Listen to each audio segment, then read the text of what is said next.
Hello बच्चों, let's see the question. Which of the following species has highest ionisation energy. यहाँ पे चार जो हमें ऑप्शन दिए हैं उनमें से कौन सी स्पीसीज की हाईएस्ट आयोनाइजेशन एनर्जी है वो पूछा गया है। First of all, ionisation energy मतलब क्या वो हमें पता होना चाहिए, right.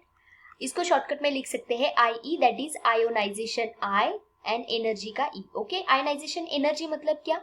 Minimum amount of energy, minimum amount of energy required to remove electron from outermost shell of gaseous atom। किसी गैशियस एटम के आउटर मोस्ट शेल में से जब इलेक्ट्रॉन को निकाला जाता है उसके लिए जो एनर्जी रिक्वायर्ड होती है उसको कहा जाता है आयोनाइजेशन एनर्जी।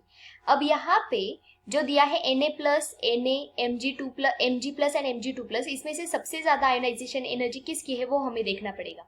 ओके, तो यहाँ पे अगर इसका इलेक्ट्रॉनिक कॉन्फ़िगरेशन देखें तो क्या है Na प्लस का, हियर विल बी Ne। पहले हम Na का लिख लेते हैं, कितना आएगा नियॉन, एंड यहाँ पे आएगा 1s1। ओके, उसके बाद Mg का कितना आएगा नियॉन, एंड यहाँ पे आएगा 3s1 और यहाँ पे नियॉन 3s2। ओके, और उसके बाद यहाँ पे सोडियम एंड Mg2+, इसी का दिया है। अब यहाँ पे जब ये प्लस दिया है इसका मतलब यहाँ से एक इलेक्ट्रॉन रिमूव हुआ है। क्या हुआ है? एक इलेक्ट्रॉन रिमूव हुआ है। तो यहाँ पे क्या आने वाला है Na प्लस का नियॉन 3s0। ओके, और यहाँ पे Mg प्लस हुआ है मतलब यहाँ से भी एक इलेक्ट्रॉन निकला है तो यहाँ पे आएगा Mg नियॉन 3s1 और यहाँ पे Mg2+ मतलब यहाँ पे आएगा Mg2+, तो यहाँ से सेकंड इलेक्ट्रॉन भी निकलेगा, यहाँ पे आ जाएगा 3s0। फाइन, और यहाँ पे दिया है Na का तो हमने पहले से लिखा है। तो यहाँ पे बोला गया है कि कौन से स्पीसीज का हाईएस्ट आयोनाइजेशन एनर्जी रहेगा।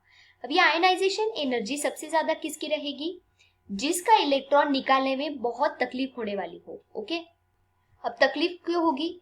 समझो हमें कोई अनस्टेबल स्पीसीज है और उसमें इलेक्ट्रॉन निकालने के बाद अगर हमें स्टेबल स्पीसीज मिलने वाली है तो ऑब्वियसली अनस्टेबल से स्टेबल होने के प्रेफरेंस ज्यादा रहेगा, तो इसमें आयोनाइजेशन एनर्जी कम रहेगी। पर उसी जगह अगर कोई स्पीसीज पहले से स्टेबल है पर अनस्टेबल होगी अगर इलेक्ट्रॉन को रिमूव करने के बाद, तो ये प्रेफरेंस दिया जाएगा क्या? नहीं। तो उस टाइम पे आयोनाइजेशन एनर्जी हाईएस्ट हो जाती है। ओके, तो यहाँ पे तो Na दिया है पहले से ही, तो इसके तो इलेक्ट्रॉन रिमूव हुआ ही नहीं है तो इसका तो कोई आयोनाइजेशन एनर्जी का चेंज आएगा ही नहीं। उसके बाद यहाँ पे देखिए तो एक इलेक्ट्रॉन रिमूव होने के बाद नियॉन सिर्फ रह गया है, और नियॉन क्या होता है? बहुत ही स्टेबल।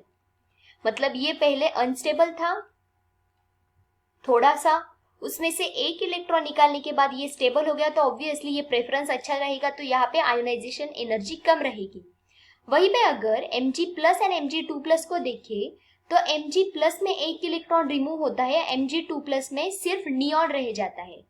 तो अगेन सिर्फ नियॉन रहता है तो ये स्टेबल है, और इसको देखें तो ये अनस्टेबल है, राइट है।